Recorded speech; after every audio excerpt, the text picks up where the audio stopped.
and I are pretty accustomed to throughout the course of their games. But a lot of their schemes that they ran out of the shotgun were based off of the trap, sweep, bootleg type scheme, which is the base piece of the slot T. The evolution of this, I think, is what we see on TV. The skill players today, and that's the reason I evolved. When I evolved at Navarro, we had a group of skill kids that came through, and so we started using them in a lot more multiple ways and trying to get them the ball out in open space. But all of you guys coach different levels of athletes, and I've coached many teams that I had that guy I want to get out here one-on-one out in open space, but I've coached some teams that we didn't have a guy that we need to get out there one-on-one in open space. So, you know, I coached one right back here that, you know, he reminds me about it all the time, although he was an all-state tight end and caught some balls in his high school career. But if I had that kind of athlete all the time, then I can see why some of the bigger schools that have a certain type of skill player on a consistent basis continues to do that thing, do that scheme, and we've mixed it up a lot more in recent years. The game is going to continue to evolve, and as you know, some of my philosophy, I still believe, regardless of scheme, the most physical teams usually win. But as they change the game and take the physicality out of it or make physicality illegal, we may all be playing that. You know, 7-on-7 might be what we're playing on Friday nights. I don't know, but just some thoughts about it. We have increased. I average probably over my 22 years, not just recently, but over the whole 22 years, we average probably 12 to 15 times that we throw the ball. But I have had years where we threw it even much more than that, just based on personnel. Thank you, Coach.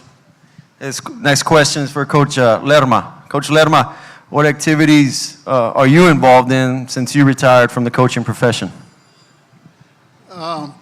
Well, I can tell you exactly my routine.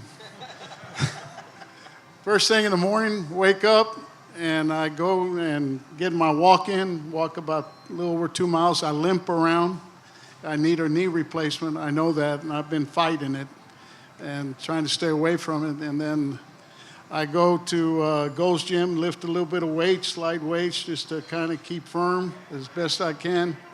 I've been playing golf more than I've ever played and getting better at it, getting better at golf, and just enjoying life. You know, I've been blessed with my life so far, and I'm just, like I tell my best bud, Richard R. Flores, I said, Richard, we're in the fourth quarter of our lives, and we're pulling for quadruple overtime.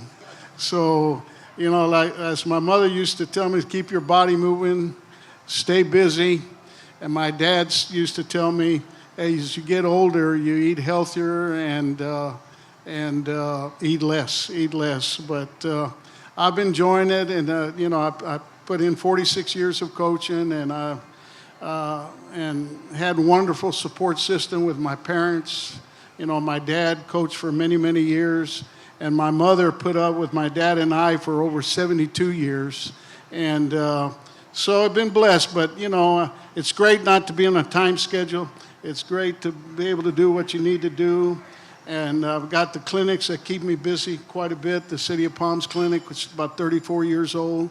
And it's hard to believe, at one time we had 1,100 coaches attend the City of Palms Clinic for 900, 800, a number of years. James Streety and a lot of these people in here have been speakers at our clinic. And I got a great partner with Coach Richard R. Flores, and we used to be at the Holodome, and boy, that was a rocking place at one time. And now we're still have it, but we're at the Doubletree Hotel in McAllen, Texas. We have it the last weekend in January, and that's still going strong. I got my partner here with a Gateway to Mexico clinic with David Sanchez, and that's been going on for about close to 26, 27 years, and got a great clinic in Laredo. And then we've got a basketball clinic that we sponsor, the football clinic sponsors it, and that's at the Pearl at South Padre Island. So these things are keeping me busy. So I'm enjoying life right now. Thank you. Awesome, Coach. Thank you. Coach Sanchez.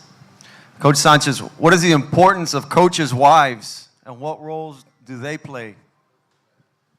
I probably don't do a very good job with that, getting my wife involved, but I know that she's calling plays now and letting me know when I screwed up. But, you know, I think that you do a great job. I see a lot of your stuff on Twitter and how you've gotten your wives and your coaches' wives involved. And, you know, that can't be anything but positive and something that we need to do a little bit better job of as a staff, and try to enjoy ourselves a little bit more and bring everybody involved and make it a bigger family than just the coaches' family, coaches involved. So I'm going to visit with you after that and ask you that same question, and maybe you can help me with that. But I think it's a great idea, and I've been blessed to have a wife that is just super supportive. She loves sports and, you know, and enjoys watching our games, and enjoyed watching my daughter and son play. And, you know, like I said, she's evolved and learned the game, and she's having a lot of fun with it. So I hope that continues. Thanks, Coach. Coach Bush, this question is for you. Just as important as having good players and having a great staff, take us through what you expected from your assistant coaches and the delegation of various responsibilities that you would assign them. You know, your coaching staff, of course, they're the key to your success. I think we all know that. You know, having good coaches makes it a lot easier on you.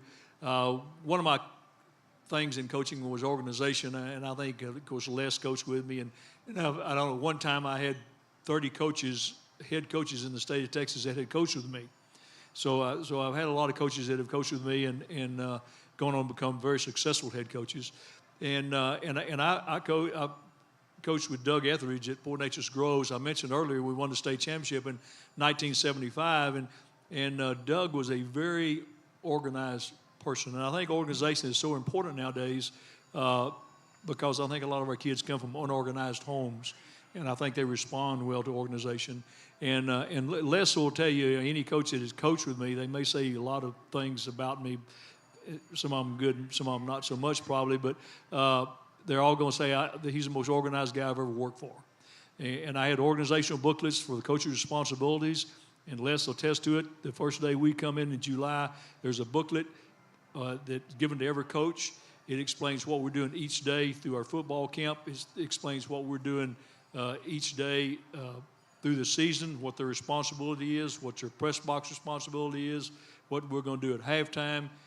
Everything is explained. We had home visit booklets. I had organization for everything the first day we started, and I think that's a key to success, and I think it helped coaches to know what they expected, and I think it helps us do a better job with the kids. I hope I answered the question. Yes, sir. Yes, you did. Coach Goad, this is next question is for you. What advice would you give a successful assistant wanting to become a head coach and leading a program? Well, I think it might have been Coach Hill that was answering this question a little bit earlier. I think some great advice that I think he pointed out is get into the right system, get into the type of system, and he mentioned regardless of title or position. You know, we all have stories, all of us guys, and by the way, I'm kind of wondering all these legends that y'all had up here, where I fit, but you know, I'm a little bit, you know, younger maybe than some of them, but maybe less experienced. But I did start out coaching really early. You know, there's a long story to that, but I coached 3 years in New Mexico before I came to Texas, and kind of jumped. I was an assistant for 3 years in a program out in West Texas, outside of Lubbock. And had the opportunity, and I was always been one of those driven guys, and I had the opportunity to be a head coach at age 24, and I jumped on it in a little 1A school, 11-man football, but you know, excited about the opportunity, and basically the way I explain it now is I'm still trying to find all those kids to apologize. And what I'm leading up to is the best decision I made after that point. I had been there for a couple of years, or actually I've been there 1 year, and figured out I probably need to learn some more football and become a little bit more educated in the systems or in the program of football, and to do a better job. And so I started researching, and I had a connection, and I was fortunate, but that's when I was able to apply with Coach Bush. He was actually at Alice when I first sent him a resume. Then he moved over to Gregory Portland. And part of the story is the first year that I interviewed with him, he was going to try to bring me on, but it drug into July or right at the beginning of July, and I finally backed out. And so I stayed another year where I was at as the head coach. Well, the next year he had another opening, and then that's when he hired me. But the point I'm trying to make is you make a move like that.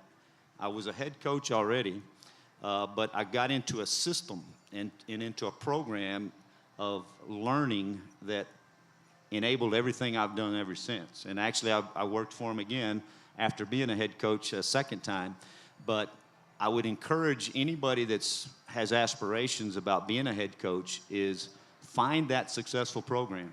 I know Coach Rutledge and them probably don't know this, but when I was that young guy in West Texas, I sent letters to Judson High School. I was trying to get into to his program, and I sent it to other programs like that. But that's what I would suggest to them. Get into one of those kind of programs, find that mentor, and then learn that system, and it'll open up doors. Thank you, Coach. Coach Lerma, why did you get into coaching? And outside of a parent, who is your most important mentor?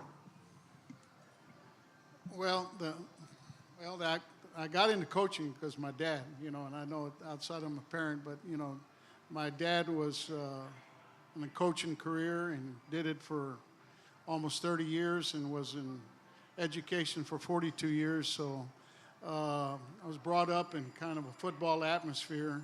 I played for my dad. And so when I went to Baylor and getting towards the end of, my junior year, I pretty much decided that I wanted to get into education and start a coaching career. So he played a big influence on me. There's no doubt about it. Also, Jim Stroud, Richard Flores, Chipper Samora, Alex Leal, all these coaches were successful, and they made me a better coach because I had to keep up to par with them and the programs that they had so we could compete very well. So that helped me quite a bit too. But and I was an option. I've been an option coach all my career.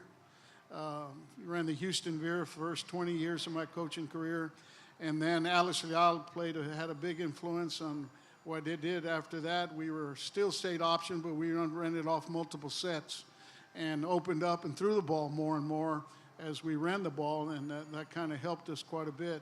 So these people have made a big impact on me throughout my career, and so I'm grateful to all of these people and I was blessed with great coaches, very loyal coaches, dedicated coaches, good teachers. That did a great job in the classroom, and I think it's important that coaches do a good job in the classroom, and of course that's expected of them, but coaches are good teachers. That's just, it goes without saying. So I think that's pretty much. This will be the last set of questions, and Coach Sanchez, I'm going to start off with you, and then you'll have some final thoughts, and you could just pass the mic to your right for some closing remarks from this wonderful panel. Coach Sanchez, being in the profession 24 years as a head coach, what's your fondest memory to this point in your career as a head coach?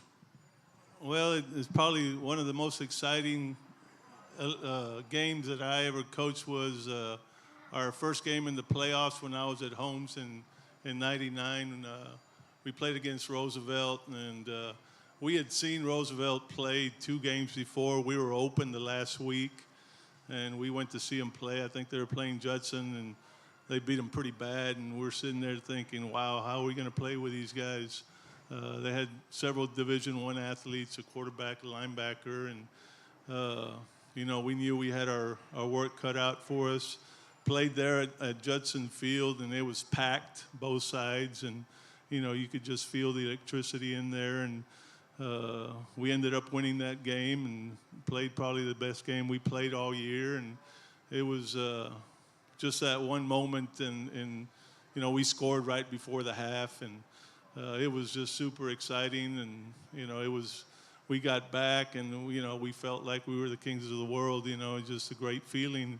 But we had a great bunch of athletes that, you know, bought into what we brought into the system. That was my first year there at Holmes High School. So it was just a great feeling, great atmosphere, and something that, you know, obviously I'll never forget. Final thoughts, Coach? Well, final thoughts, I don't know what the hell I'm doing here.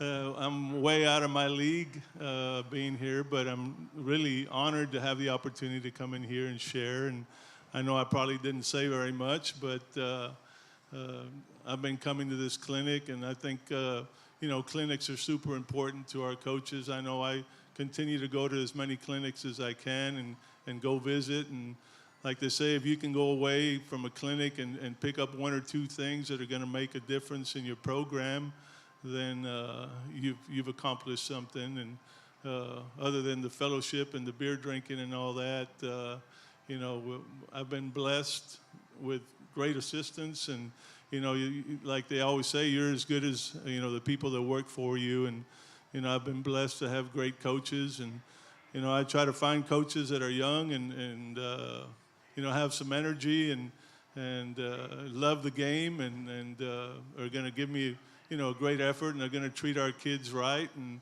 I think those are some of the most important things in the coaching career is, you know, being a good person, teaching them life skills, and trying to help them in any way that we can as coaches. And again, I've been blessed. I thank all of you all, because there's a lot of guys here that I've visited with and learned a lot of football from. And whether I visited with you or I studied your film and tried to pick up some things of how you do it and why you do it, it's been an honor. And again, I thank you for having us here. And Oki, again, I don't know why you asked me to do this, but I thank you, and that's why I'm his boss right now.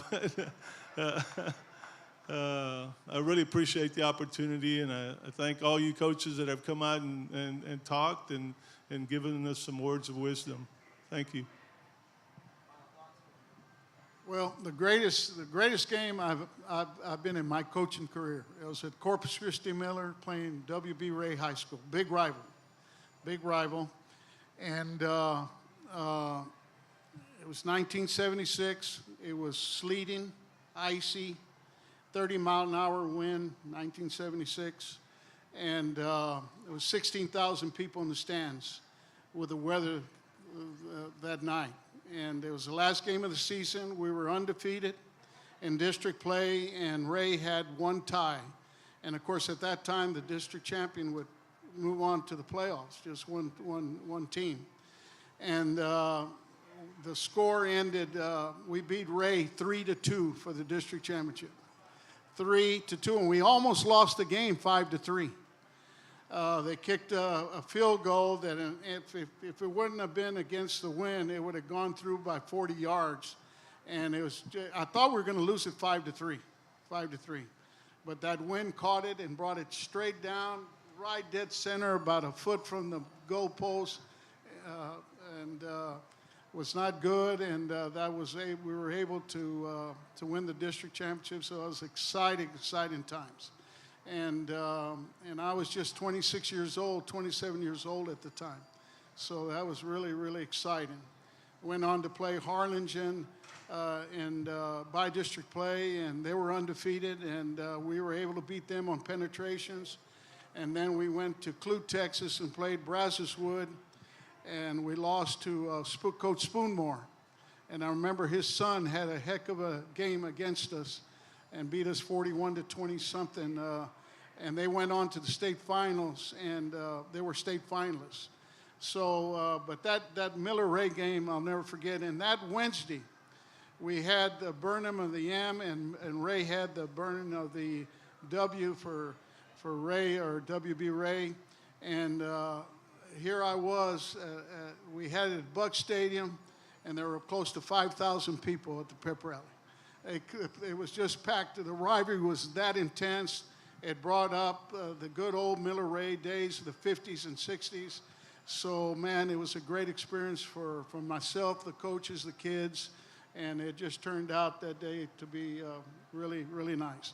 My final thoughts, I want to thank Oki and Eric here and Hector. This clinic's been going on for 25 years. It's a very unique clinic. It's a great clinic, and I've come a few times, but every time I've come, I've really, really enjoyed it, and these people do a great job, and we're indebted to them very much, and I hope this clinic goes on for another 25 years, and I appreciate you inviting me, and I appreciate it very much, and thank you very much. Thanks, Coach. The greatest memories, I've got a million of them, but I'll try to narrow it down to just a few. One of the first ones as a head coach, I was a head coach of a little 2A school, Kennedy, Texas, that we'd been 0-10. And then 2 years removed from that, we're a lot better, lots improved, and we knock off Randolph High School, who was a powerhouse at the time, hadn't lost a district game in many years, and won a district championship. And just the electricity of Kennedy had actually gone 0-10 3 years in a row. And just 2 years removed from their last 0-10 team, we win the district championship. And it was just, the exhilaration was just, it's one of those memories you'll never forget. The next one, I had moved on to Southwest High School in San Antonio, and we had a pretty good football team. We were 9-0. The team we were about to play for the district championship is also 9-0. We struggle throughout the game, and we're down, and we come back. And I'll just give the cliff notes here. We score with about 30 seconds left. We're down by 1, and we go for 2. And this guy back here catches the ball in the back of the end zone, and we win the game to go 10-0. And it was just, there was 13,000 fans in the stands, 2 9-0 teams on the south side of San Antonio. So it was just a madhouse, and I've got a good story about the after-game speech that was given too, but I won't share that right now. But probably the biggest one as a head coach was just 2 years ago. We had been knocked out of the playoffs 3 years in a row by Cuero, and we had a real good program at Navarro, won a lot of football games, but kept running into Cuero. And we were able to overcome them and beat them and go to the state semifinals. And that was probably the biggest win I've ever had. As far as closing thoughts, a couple of things. Just, talking about clinics, I always go to all these clinics. And I'm one of those guys, there's only one guy I think that takes more notes at clinics, and I don't see him here today, but Marshall Fleener has taken every note that's ever been, been out there for any clinic I've ever been to. But I always go to all the meetings, and people will always ask me, Coach Gold, how come you go to all these meetings? You're not going to run this stuff. This is not what y'all do, and you're studying the game of football. And yes, even though I do base out of the slot T, we have evolved, and we learn the game. Regardless of what you're running, you're still going to be defending things. And there's little key points, not just for the defensive side, but even on your offense, that you might be able to implement. So one of the things that I encourage young coaches, you asked that question earlier, is go to the clinics and go to the meetings and study the football game. Become an expert in the game, not just in what you do. And that's just a kind of a closing thought that I have. And also thanks to the Villasenors for making us a part of this. And also, I just thank Coach Bush. Every time I've had an opportunity to speak, I have to give him, talk about mentors. He's been my mentor, so I appreciate it. Thank you, Les. I'll just end up with some closing comments. And Eric and of course, Oki and Hector, thank you all for putting on this clinic and everything you've done over the years. And I think I'm probably in the 15 to 20 year range in there somewhere on being here. I don't know why Oki still allows us to come and But Willie Trevino and I have been coming for many years, and Willie's a great coach from South Texas. We live about 3 miles from each other, and have a good time in our retirement. But certainly, I'd like to just see some young coaches out there and just tell you to enjoy being the young coach, because someday you won't be. Someday you'll be the old coach. Now, I remember when I was a young coach, about 28, 29 years old, in Livingston, Texas, I had an old pastor at our church, and I was introduced as a young head coach, and he told me then, he said, Bruce, enjoy being the young head coach, because I used to be the young minister. So, time passes us by. Coaching is a great profession, and 42 years for me went by so fast. And, the great rewards that I receive right now are from former players who, through Facebook or through phone calls, or who, by chance meeting, say what a difference that I've made in their lives, with the discipline, with the success that they may have had, with something that I've said or something that I did. Some little thing, you make a difference every day with the young people that you coach. Next Saturday, which is the 23rd, we have a reunion of the 80s group in Alice. The Bingo Mancias and all the coaches, and Bob Boyd and Gary Davenport and all those people are coming back. And I'm looking forward to that, because those are the rewards I receive as a 70-year-old man for that maybe somewhere along the lines in this life that I did make a difference. My dad was a coach as well, and he had a great influence on me. He went to World War II in 1941 and was gone for 4 years. We don't know what that was like. He was gone for 4 years. When he came back, I was born, and so I grew up in a very disciplined household. My dad coached at Center, Texas, and I grew up on the sideline, and I want to be just like him. And my son is a coach as well, so it's been a great profession. It's been a family profession. Thank you so much, and it's a great honor for me to be here today. Thank you. Thank you. Do we have any questions from the audience, guys? Let's give these outstanding coaches a round of applause. Thank you. Thank you. And, on behalf of the Dos Amigos team, we'd like to give you a token of appreciation, a little gift. So enjoy your clock. We're going to take about a 5-minute break, guys, and then we'll come back with panel number 4. All right? At Martinez Family Practice, they offer health care and are right now accepting primary care patients. Right now, they are giving athletes the chance to get in their sports physicals at just $20. Angelica Martinez and the Martinez Family Practice in Eagle Pass. Shopping for furniture, appliances, or building supplies? Habitat for Humanity Restore has it all at discounted prices. Check out habitatrgv.org for more info, or drop by our McAllen or Harlingen stores. Restore. Great stuff, great prices, great cause. The reason we made this Quesadillas Tres Marias is because there's a little village in Mexico that it's really popular, and it's known for its quesadillas. You're gonna come to my kitchen and you're gonna see that we have no cans. Everything is fresh. We use achote. We do the mole ourselves. We have 3 types of quesadillas. One is flour tortilla. We have nixtamal made handmade tortilla, and our specialty, which are the fried tortillas. That's the concept we bring to the north of Mexico and south of Texas.